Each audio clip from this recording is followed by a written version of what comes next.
You may be seated. Thank you.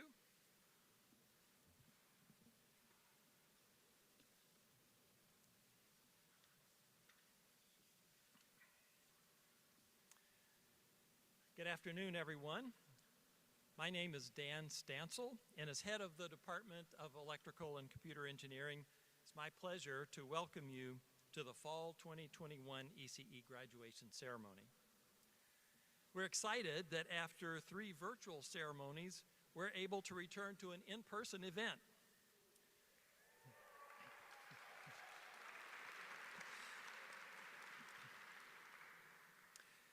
We are still mindful of the fact that the pandemic is not yet over, so I'd like to thank you in advance for remembering to wear your masks and social distance with those not in your family group in keeping with university protocols for indoor events.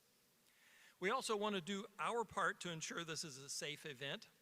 So although I will be congratulating you as you come across the stage, I will not be shaking your hand this time. Please don't take this personally. It's now my pleasure to introduce our graduation speaker for today, Dr. Danette Allen. Dr. Allen is NASA's Senior Technologist for Intelligent Flight Systems. She was accepted into the first class of computer engineers in ECE and graduated from NC State with dual degrees in electrical engineering and computer engineering.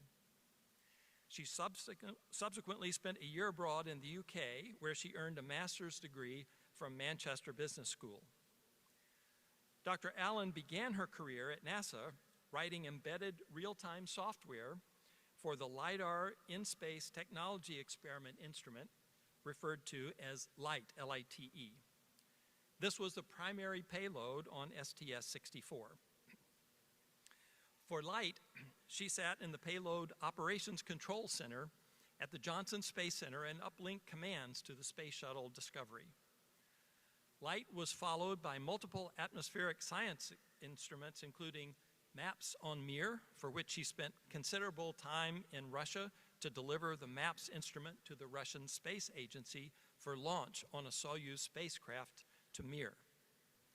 More recently, she created and led the Autonomy Incubator at NASA Langley Research Center in Hampton, Virginia.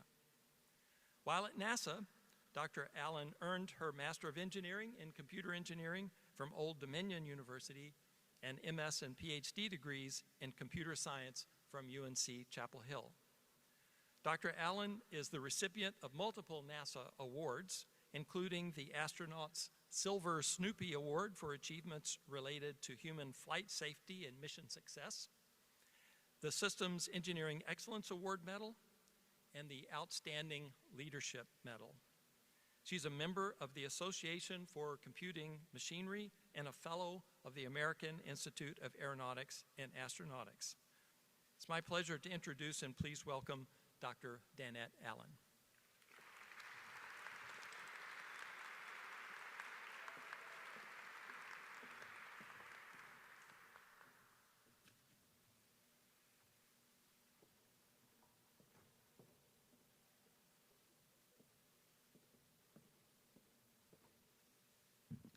Well, hello, graduates. It really is an honor to be here today, to celebrate this auspicious occasion with you. To be here with you, right, the graduating class of December 2021, and your family and friends and ECE faculty. So, a little over 30 years ago, as you just heard, right in my bio, I was figuratively sitting right where you are now. I was in the audience, listening to the commencement speaker, eagerly waiting my turn to walk up on the stage, across the stage, and accept my hard-earned diploma. But I was literally not sitting where you are today. Our ceremony was not here at Reynolds Coliseum, right? Reynolds Coliseum was where, back in the heady days of Jim Valvano and NCAA basketball championships, the Wolfpack played basketball. Instead, our graduation ceremony was at Dorton Arena, which is at the NC State Fairgrounds. And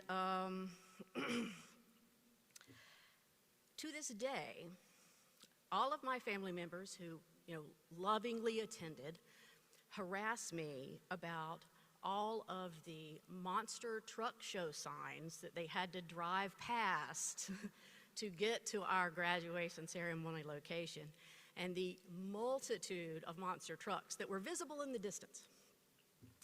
And I'll add this, insult to injury, most of my family are Chapel Hill grads, right? But you can't choose your family, right? You live with what you get.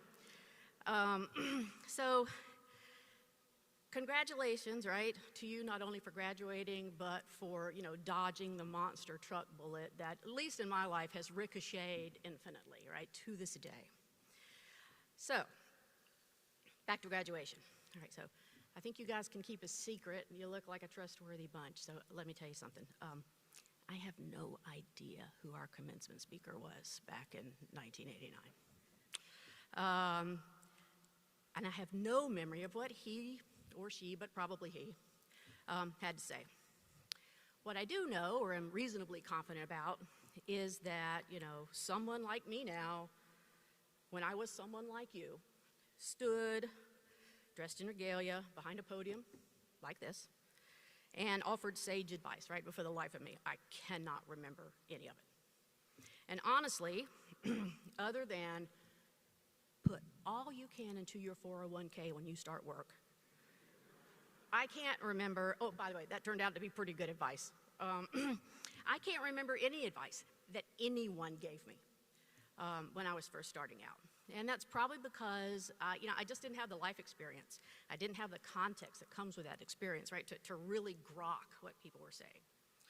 So, second piece of advice. If any of you are wondering, what is this word grok that she is using? What does this mean? Please immediately do not pass go, do not collect $200. Go read Stranger in a Strange Land by Robert Heinlein. Second piece of advice. So, wondering what could I say here that might stick with you in a way that the commencement speaker back 30-odd years ago didn't stick with me, right? So, excuse me just a second. So I tried to get the answer to that question, and I knew, asking people like me wasn't going to help. So I asked my team at NASA of talented young roboticists, what would you want to hear me talk about? And I got the sort of regular, talk about your story, you've done some cool stuff, tell them about the time you were in Russia, right, all of that. But what I did get back from them was one surprise, something I didn't expect. So of course it's no surprise that as long as I've been at NASA and as old as I am and all the people that have come through my lab, a lot like your professors, right, I offer a lot of intentional advice and intentional lessons, right? But it turns out I offer a lot of unintentional ones as well. And some are by example, but apparently, at least in my case, some are with the idioms I am very fond of using. And I'm actually sort of famous, maybe infamous, I don't know, for them. I even heard a rumor that there's a book somewhere with all the things that I like to say, right, to motivate my students. Now, I was not allowed to look at this book, but they did echo a few things back to me. So this is what I want to share with you today. There were three. Here are the top three anyway. So the first came from a NASA technician very early on in my career. I had just started.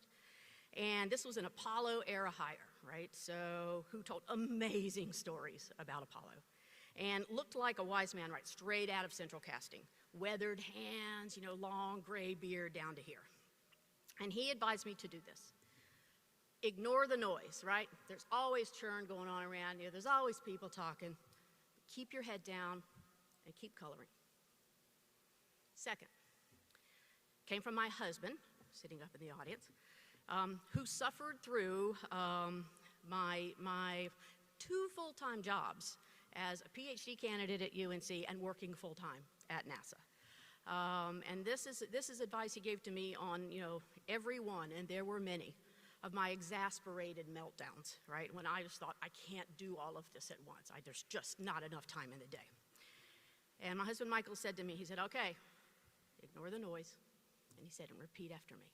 He said, where are your eyes? They're on the prize. Where are your eyes? They're on the prize, right? Where are your eyes? They're on the prize. And the third, much later in my career, when I was working as a subject matter expert at DARPA, was something I learned from the DoD colleagues, right? They'd often tell war stories, if you will, over dinner, and of course it was always fascinating to hear because this was nothing like my life, right? They had amazing stories. And one of the things they said, again, ignore the noise, right? Tune out the things that aren't important and proceed until apprehended. So, keep your head down and keep coloring. Keep your eyes on the prize. Proceed until apprehended. Now, with those three things in mind, I'm going to guess there are like two groups of you mixing and matching in the audience, right? There are those of you who have a notion of what you want to be, well, who you want to become. And then there are those of you who know exactly what you want and who you want to become. Both are scary in their own way. I think the first place is scary because you really don't have a clear vision for your professional life, right? You're embarking on this journey and maybe you don't have a map. And you don't have this vision, right, this driving vision. Not yet, anyway, right? Maybe you have an idea of who you want to become, or maybe you want to become a lot of things, but just can't choose among them. Whatever your particular situation is, don't fall victim to what, at least at NASA we call, and maybe other places do this, analysis paralysis, right? Do something. Even though you're uncertain, make progress. Keep your head down and keep coloring. Embrace the uncertainty that's part of you, right? Uncertainty is freedom. It's freedom to expand. It's freedom to expand your horizons, right? Not unlike a state estimator that I'm going to guess lots of you guys are familiar with, right? Without sufficient noise or uncertainty, your estimator can't move towards the answer, right? You have to give it freedom to move. So, these folks, you guys out here are like this, you're like a hidden Markov model, right?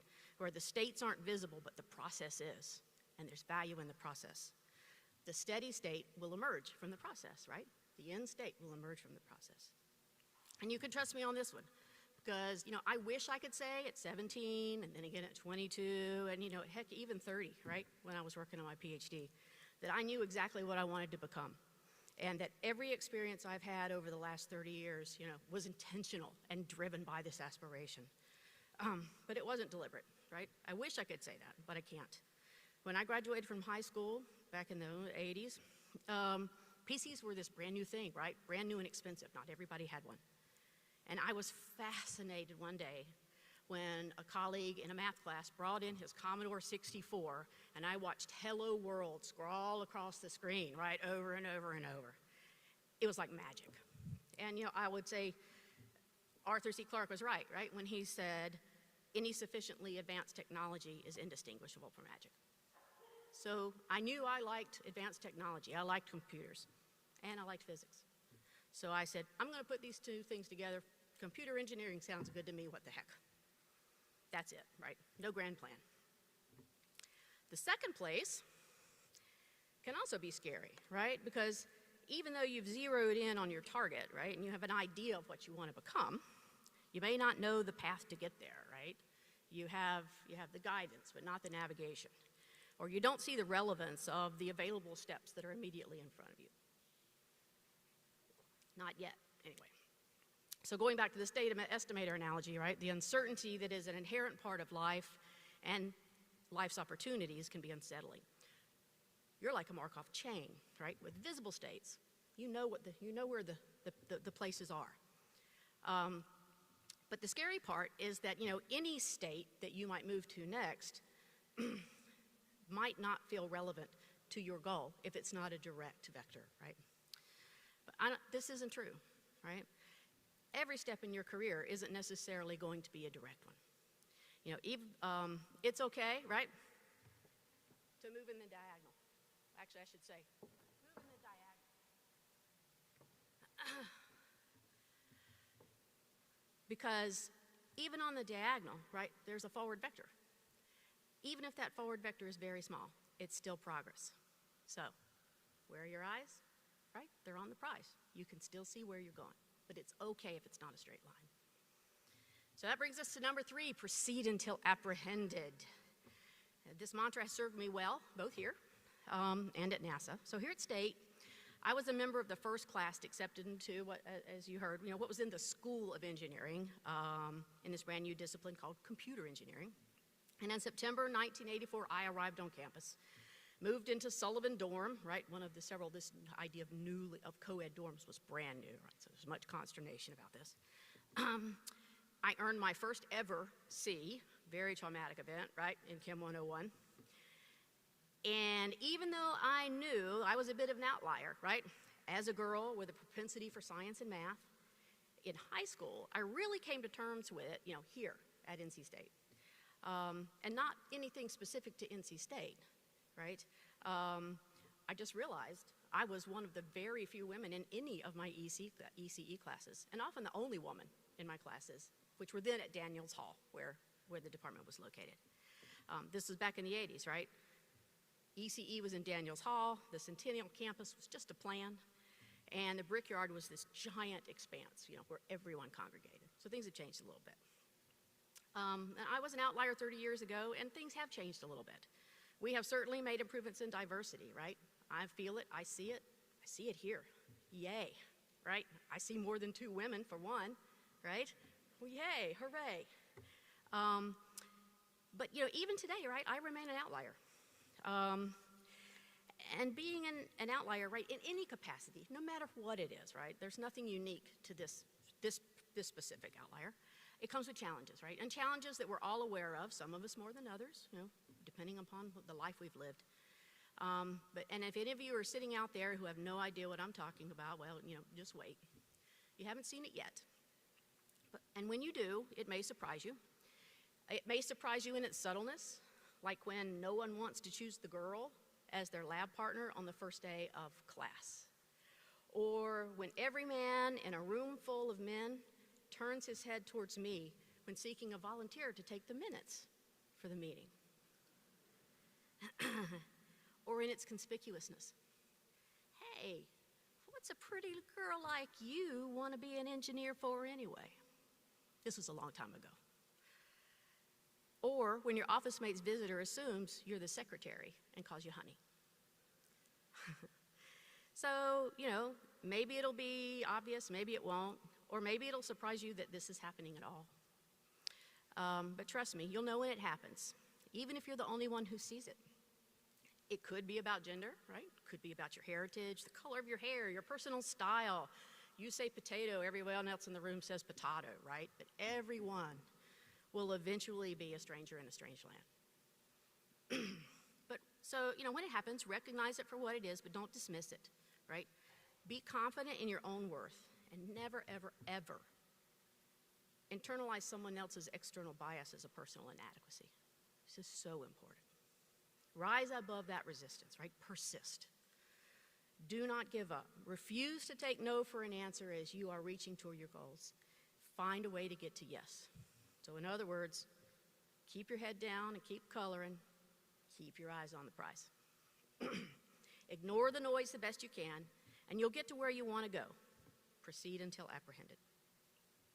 That's what I did, and now I'm the senior technologist for intelligent flight systems at NASA, right? NASA has over 18,000 civil servants. 80 of those civil servants are senior technologists, and of those 80, 18 are women. That's less than 0.1%. So, and just last month, I was honored to be inducted into the ECE Hall of Fame, right? This was an honor that came out of the blue, and I absolutely treasure this honor as much as any NASA award, right, that was talked about earlier. So, I may be a Hall of Famer now, right? But I didn't start that way. My time here at State was just that. It was time. I marked my time. I made the grades. I eventually learned how to study, right, after recovering from that traumatic C. But other than being a woman in ECE, I didn't really stand out, not yet. After a year in the UK studying abroad, where I stood out for being an American, I joined NASA. And I was also lucky to be put on a shuttle project, STS-64, right from the jump. I was working with astronauts, riding in the bucket at KSC at Kennedy to inspect the Discovery payload, sitting at Johnson during STS-64, running multiple comm loops, sending commands up to the shuttle. And, living what I'd only seen on TV and the movies. I was saying things like, sending command in 3, 2, 1, mark, right? I read you 5 by 5, and of course, over. But what I didn't realize at the time, and I did realize much later, was that the dream of working for NASA had been in my subconscious for a long time. An unintended influence, like an unintended lesson, occurred on January 28, 1986. And that was when the Challenger explosion happened. I learned about it walking into a lab, and I overheard the lab instructor talking to a few of my lab mates and saying something like, hey, and you know what was really funny? Everyone just kept reading out their stats like nothing had happened. And up until that point, I had taken NASA and the shuttle program for granted. It had always been there. And NASA was so good at being the National Aeronautics and Space Administration that they made it look easy. But let me tell you, I assure you, space is hard. And a lot of the jobs that you guys are going to get are going to be hard, right? It takes dedicated, passionate people to succeed at the hard things.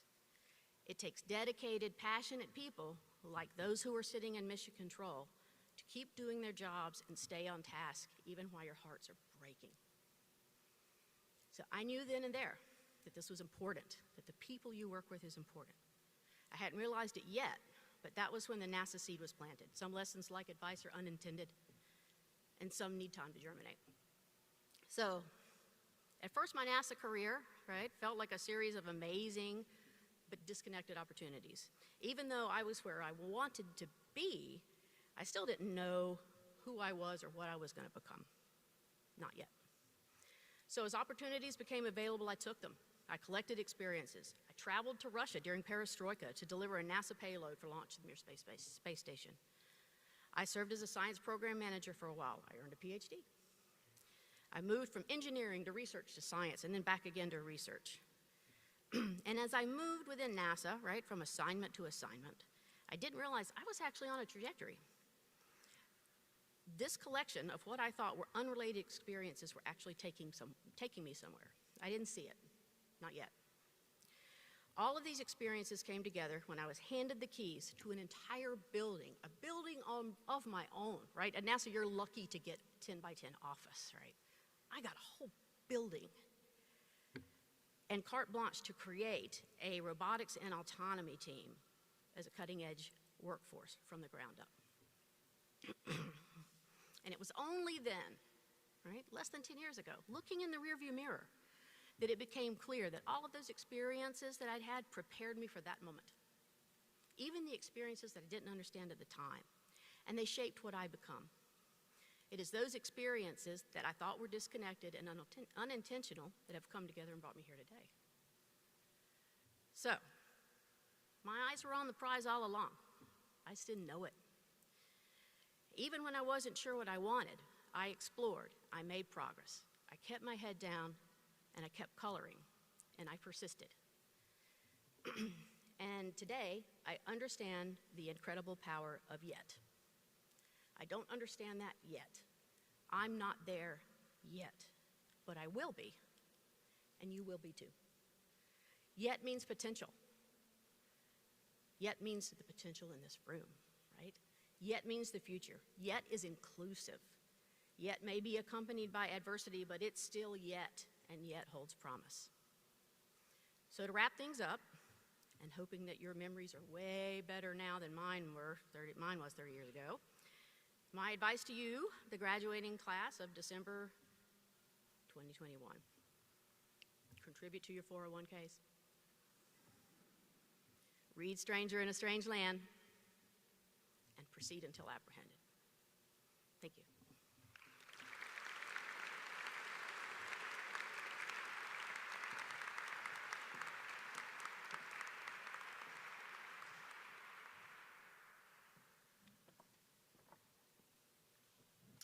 Hello, I'm Greg Bird. I'm the Associate Department Head, and it's my pleasure to introduce our student speaker for today, Mr. Preet Patel.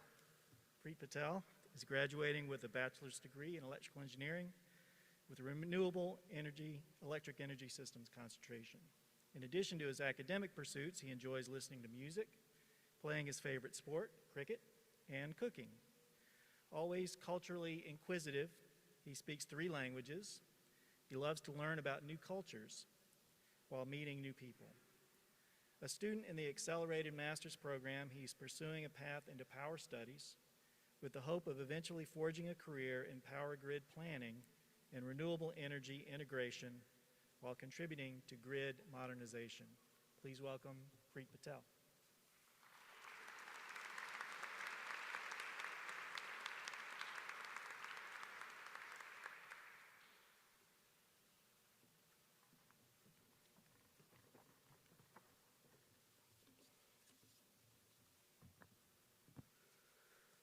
Good afternoon, everyone.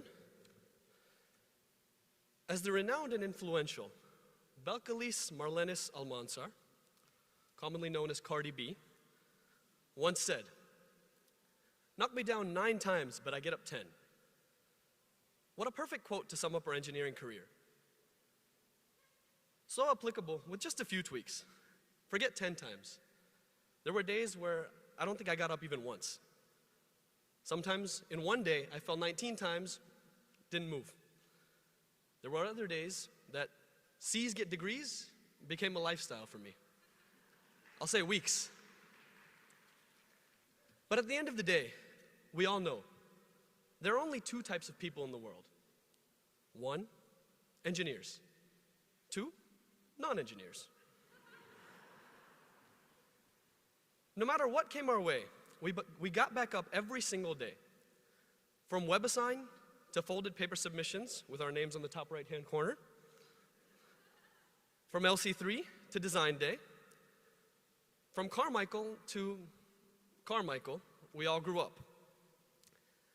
To commemorate our time here, I'd like to revisit this short but impactful journey, starting from the very beginning. As I go through my own journey, I hope that you too can go through yours to see how it brought us all here together today. First, the pre-ECE life. Every single one of us started off as a child who, at some point or another, had a dream. It was different for each of us. Some of us wanted to be pilots. Others wanted to be doctors. Many wanted to be athletes. The point is, each of us wanted to accomplish something grand as a kid. We had a burning desire, a flame, if you will, to be the best, change the world, essentially have the crowd chant our names. And then we grew up. We compromised.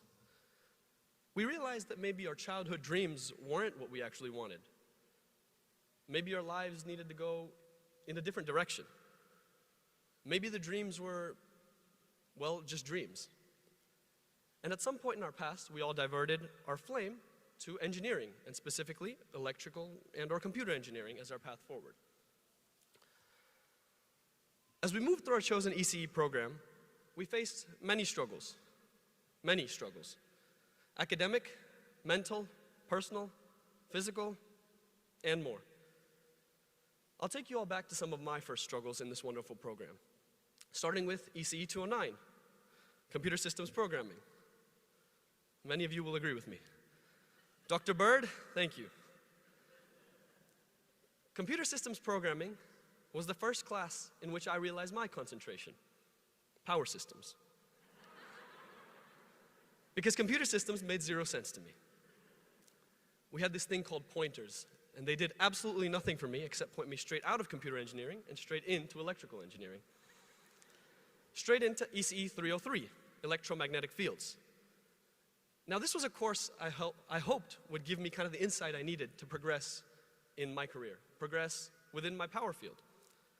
It was something I hoped would give me some sort of technical background. And it did. It just took me 7 homework assignments, 2 exams, and half a project to get there. But I got there.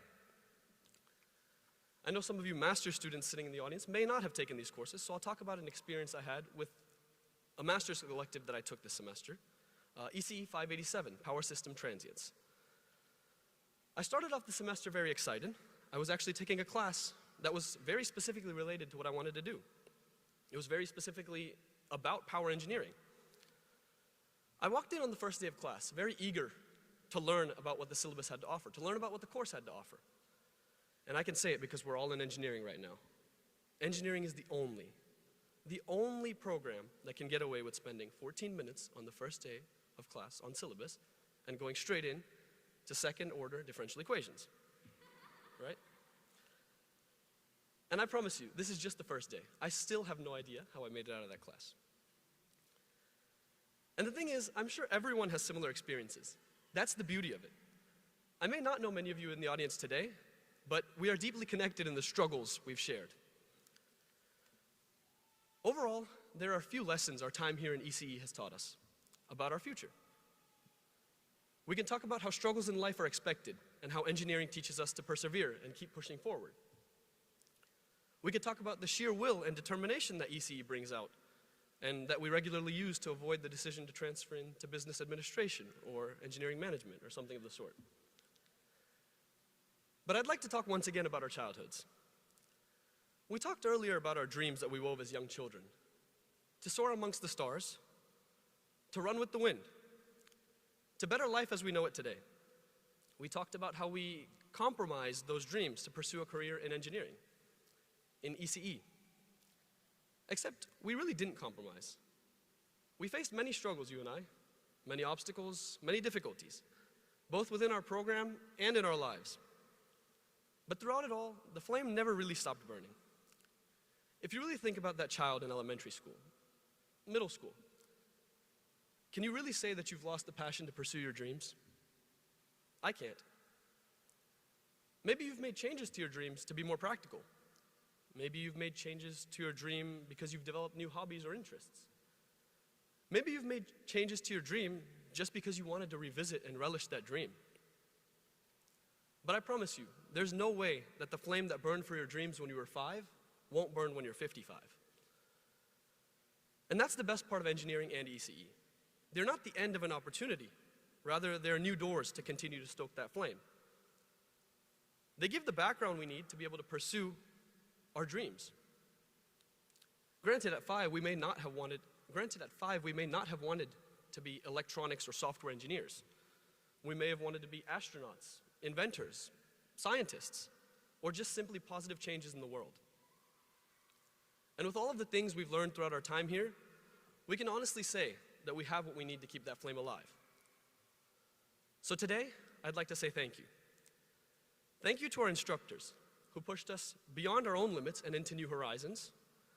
Thank you to our mentors and alumni who showed us a path forward. Thank you to Cardi B, whose perspective on life gave me my introduction. Thank you to Chegg, which none of us have ever used.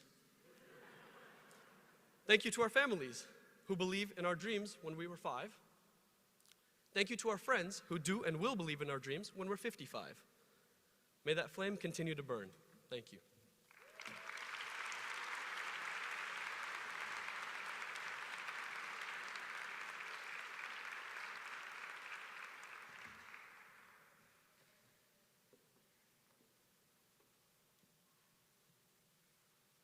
Time to recognize our graduates. We start with the PhD, Doctor of Philosophy degree. This is the highest degree that's awarded by the university. It requires the completion of a dissertation that offers a contribution to knowledge in the field of study.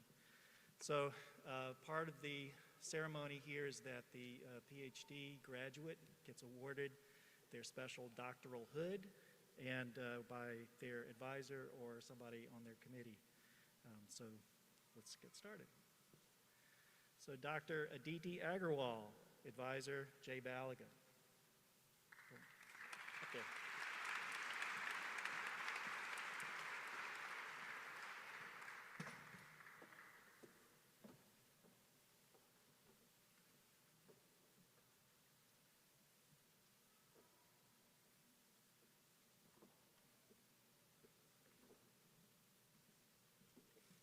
I should also say that our graduate degrees are being awarded by Dr. Paul Franzon, our Director of Graduate Programs.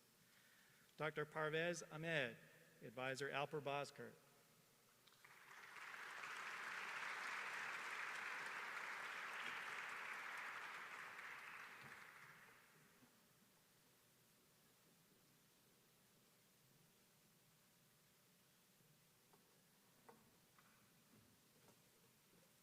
Dr. M.A. Awal, advisor Iqbal Hussain.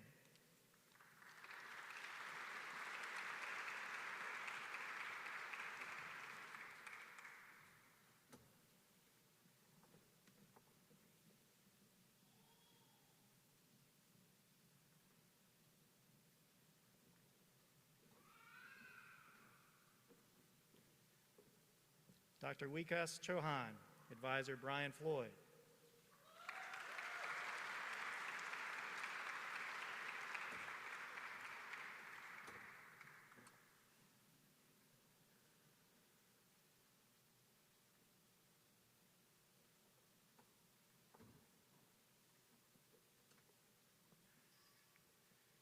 Dr. Luis Francisco, Advisor Paul Franzon and Rhett Davis.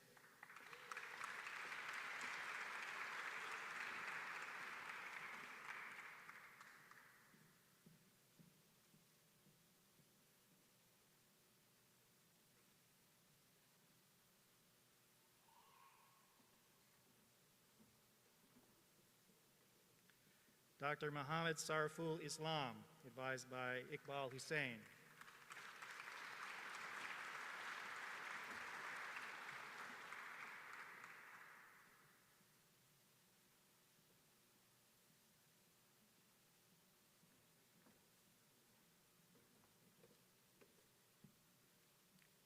Dr. Ashish Kumar, advised by Jay Balika and Subhashish Bhattacharya.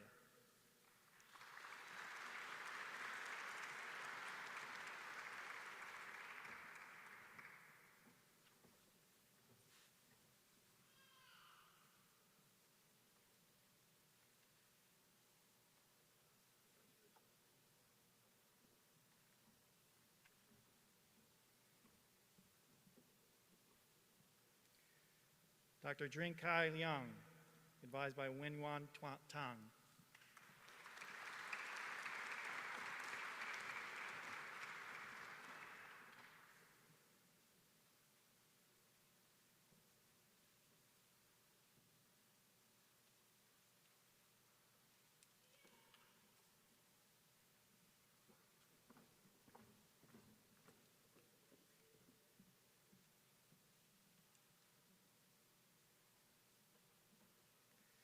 Dr. Vishwanath Padmanabhan Ramesh, advisor Mehmet Ozturk.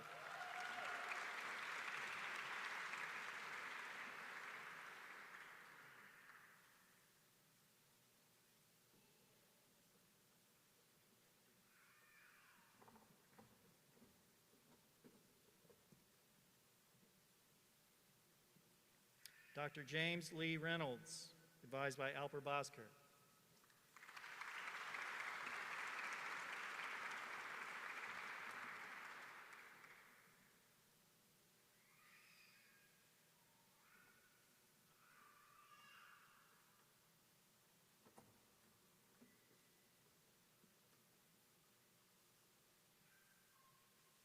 Dr. Xiao Chu Wang, advised by Wenwan Tang.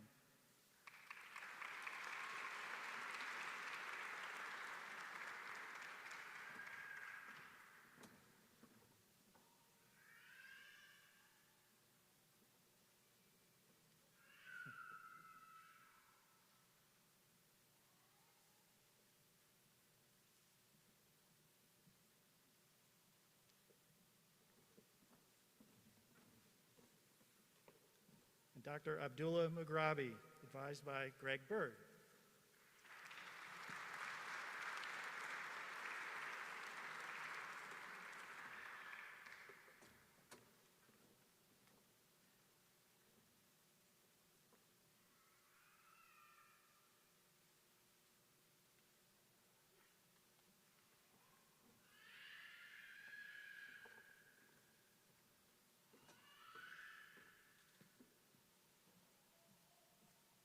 Let's have a round of applause for our doctoral graduates.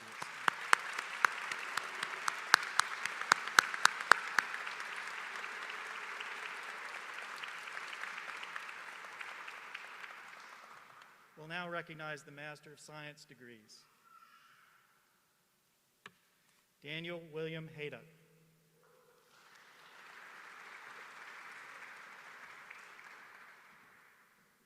Stephen Penna.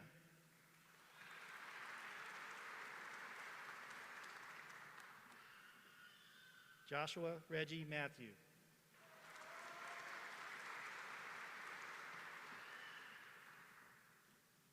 Anirudh Ravi.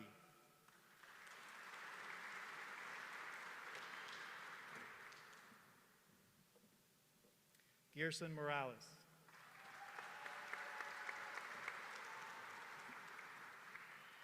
Shipra Vaidya.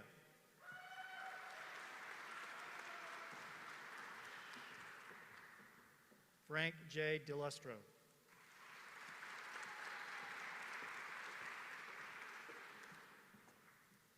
Bryant Kevin Delgado.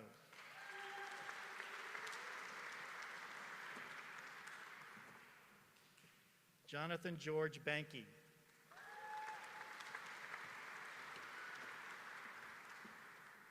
Robert Chen.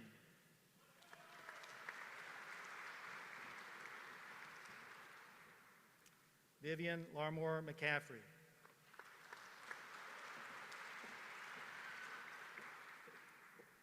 Shuran Zhao.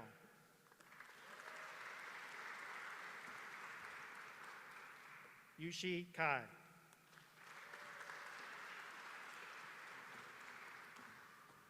Kaushika Janani Janargajaran Kalavini, sorry.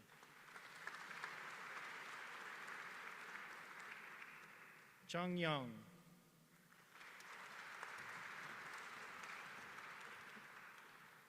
Udita Bhattacharjee.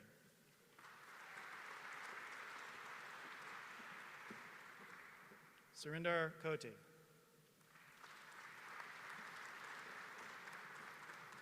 Sudarshana Lakshmi Krishna.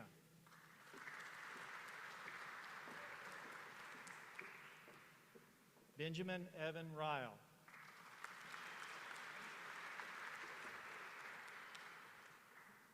Caitlin Kelly.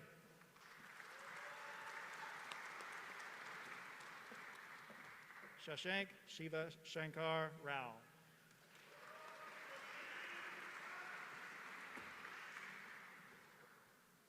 Alex Campbell.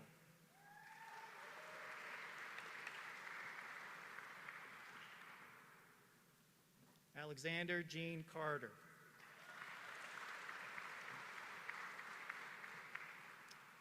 Vera Nur Kara.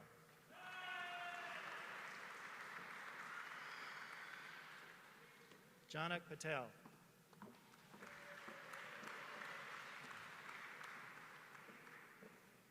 Michael Wayne Kirsting, Jr.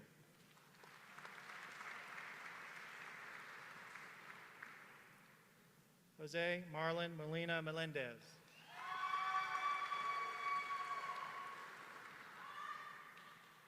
Francis Scotland.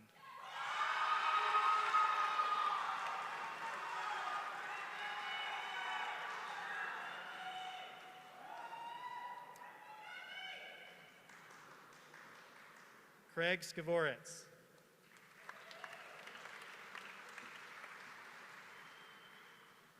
Micah Gafford.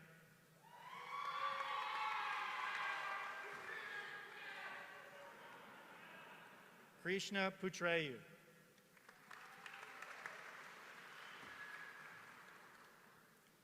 Ishwarya Subramanian.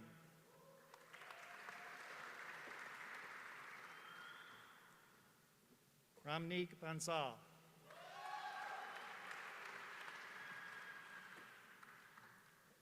Sushant Sadangi.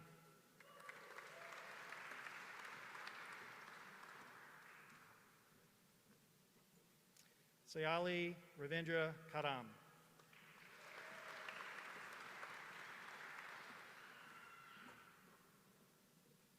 Abra Das.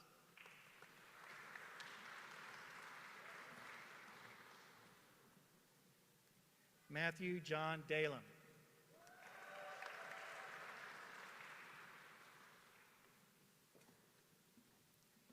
Matthew Worth Gosnell.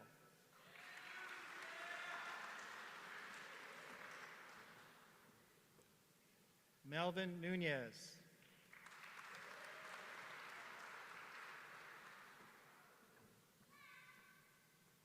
Ashley Palmieri.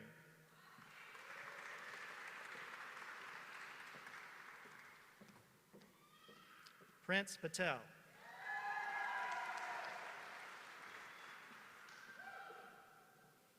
Martin Chileshi.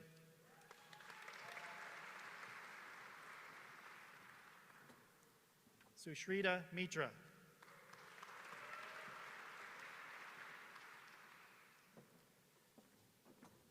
Piyush Devikar.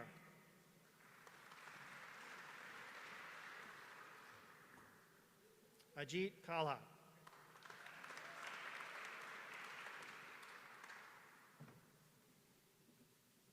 Hashmeet Chowdhury.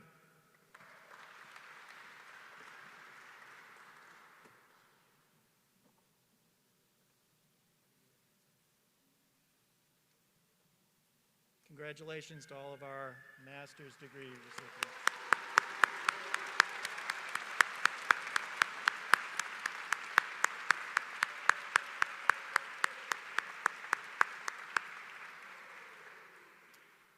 Our Bachelor of Science graduates will be recognized by Ms. Cecilia Townsend, our Coordinator of Undergraduate Advising. Let's start with Electrical Engineering. Preet Samir Patel.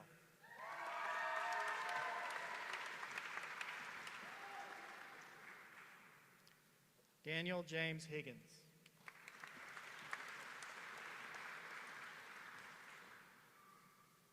Charlie Averett.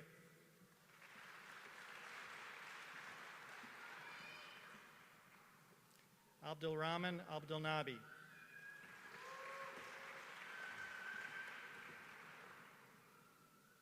Joshua Queen.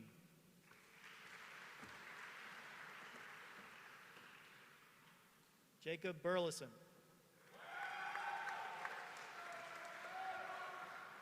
Stephen Ray Moore.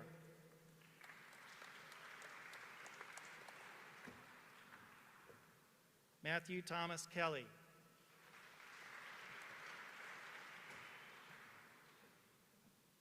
Anna Kendall Davis.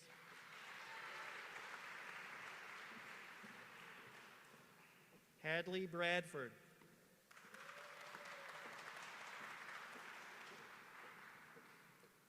Kyra McLean.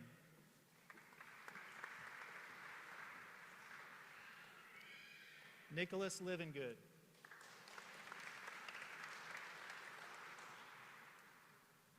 Benjamin Jacob Smith.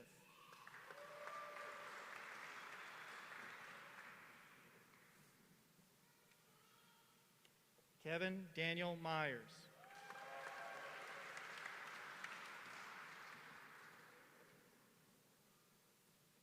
Alexander James Mason.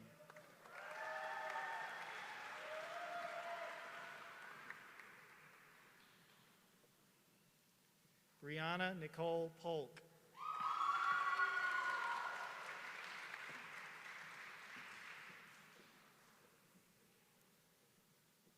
Jonathan Medju.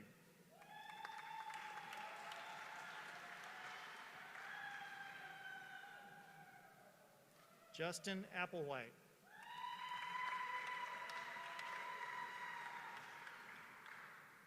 Simon Davis.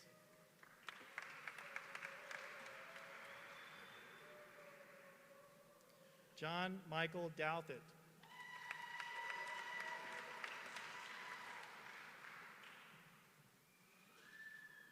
Bryce Williford.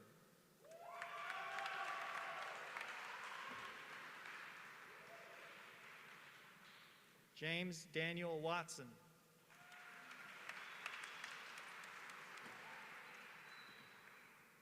Michael Joshua Dayan.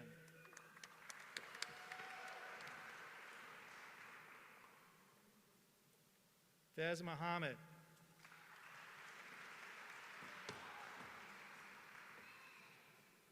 And now computer engineering, Ryan Doherty.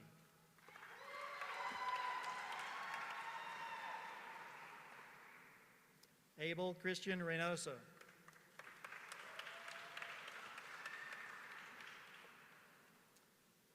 Darren Jeffrey Hansen.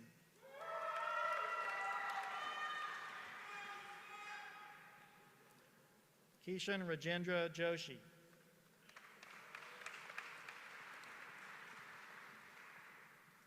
Vincent Chan.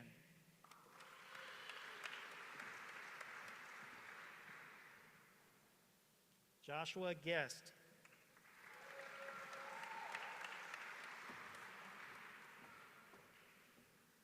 Muhammad Ahmad.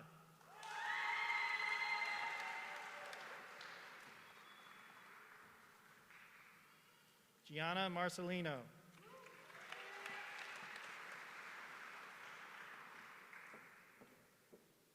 Stephen Chang.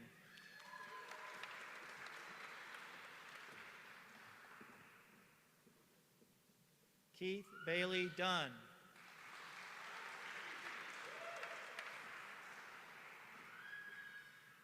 An Huang.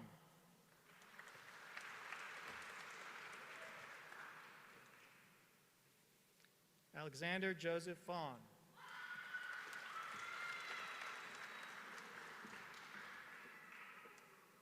Kevin Ficker.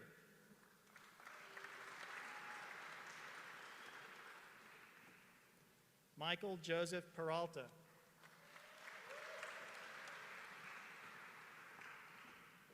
There are dual computer and electrical engineering degrees. Sloan Catherine Cox.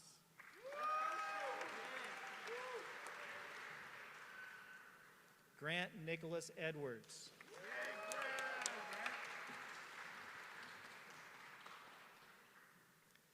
Leith Abulabda.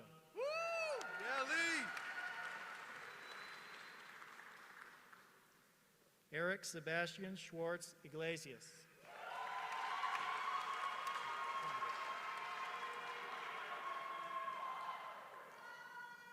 Ryan Elliott Quanvig.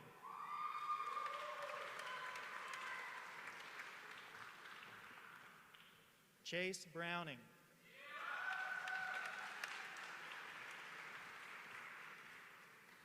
Joseph Coleman Harrison.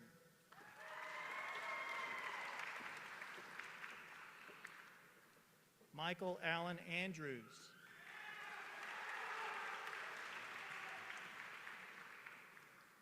Noah Christopher Kaiser.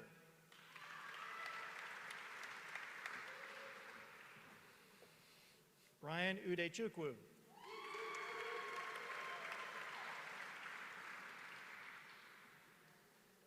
Charles Zhu.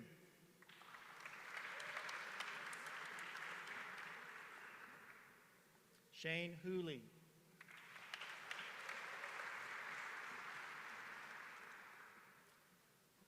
Cami Aslan Melendez.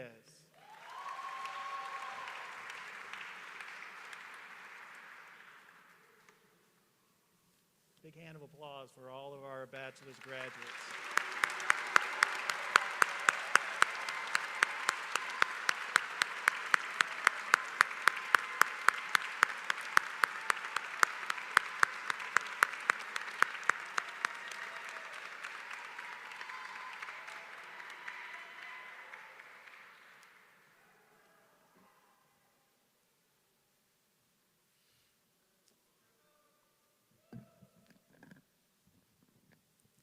So now I want to recognize graduates with special honors. They're listed in the program. We'll start with the cum laude, which means with honors. These are students who are finishing with a GPA of 3.25 to 3.49. And I'm just going to call the names. If you would stand up when I call the names, please hold your applause until we get to the end of the group. I'm going to read them quickly. Leith Abulabda, Michael Andrews, Chase Browning, Jen Chen, Daniel Dorell, John Douthit, Ron Lauder, Cami Melendez, Stephen Moore, James Watson, Jiaqin Zhao, and Charles Zhu.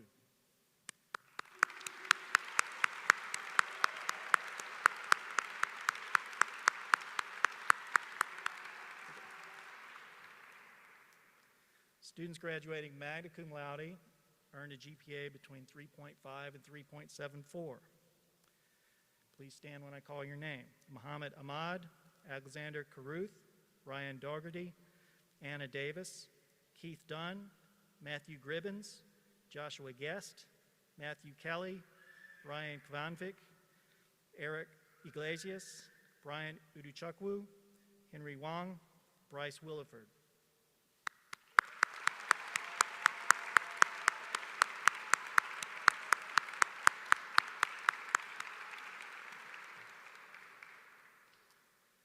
Those graduating summa cum laude, that's with highest honors, earned a 3.75 and above GPA.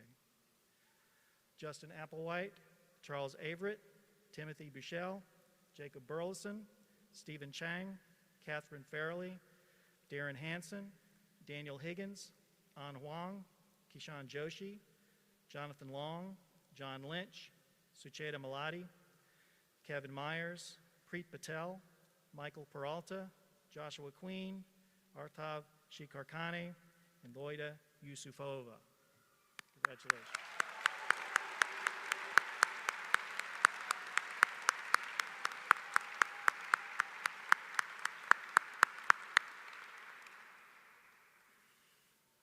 And finally, our Outstanding Senior Awards go to those graduating with a 4.0 or better. Jonathan Long, Preet Patel, Michael Peralta, and Joshua Queen. Congratulations.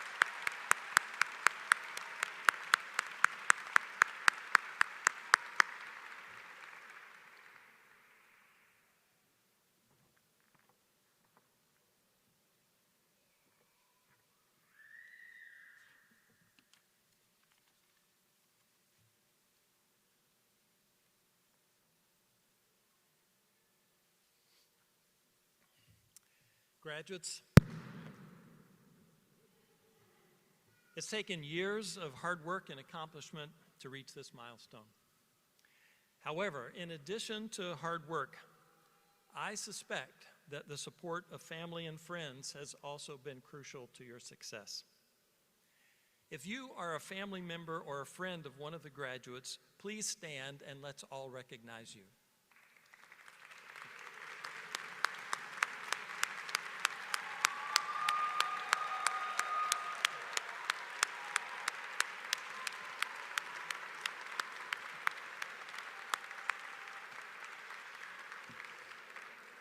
Thank you.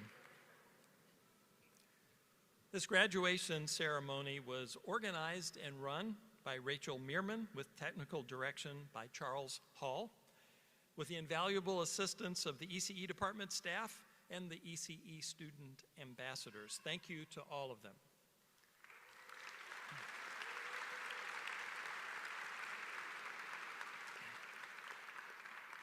We also want to thank Todd Gardner from Computer Science and Ellie Pilso from the Assist Center for volunteering to come help today as well.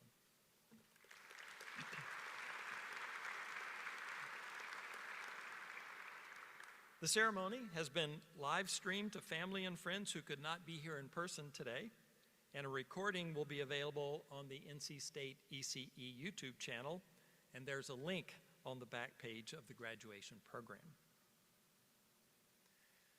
As graduates of electrical and computer engineering, you've developed significant critical thinking skills.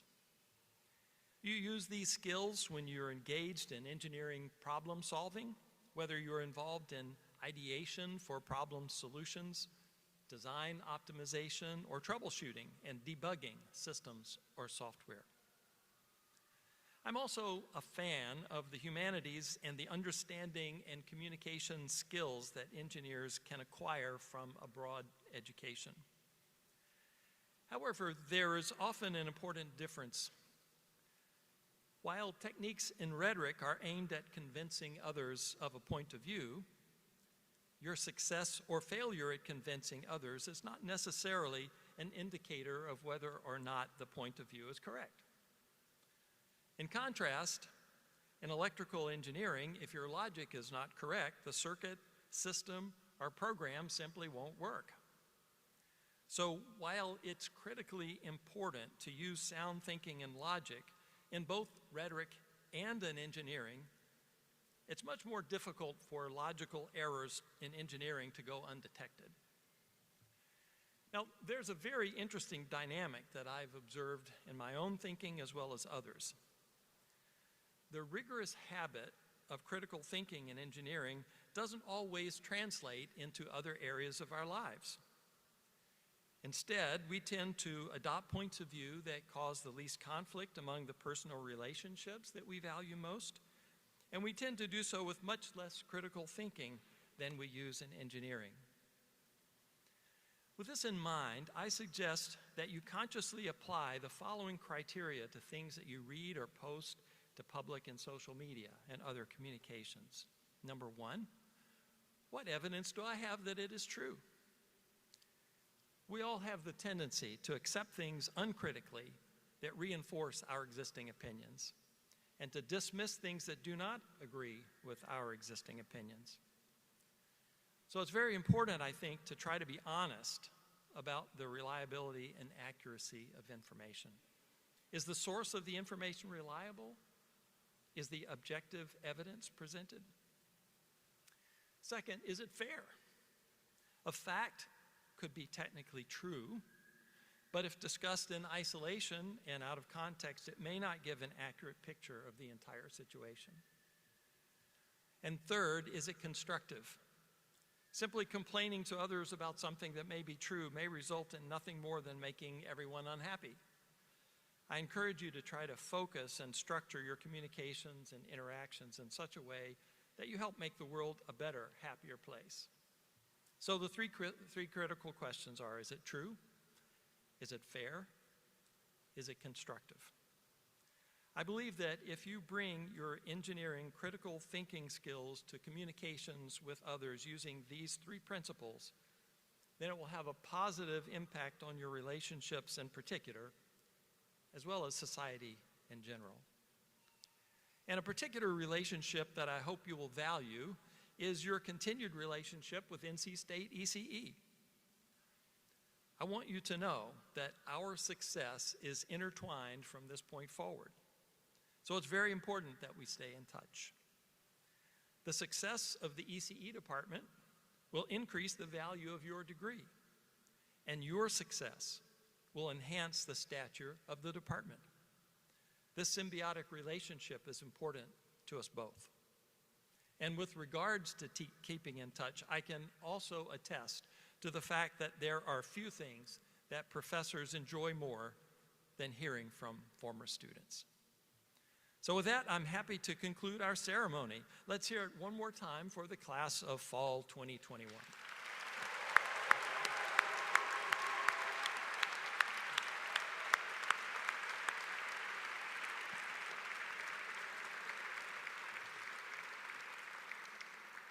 As we conclude, I'd like to ask everyone to remain seated while the faculty recesses.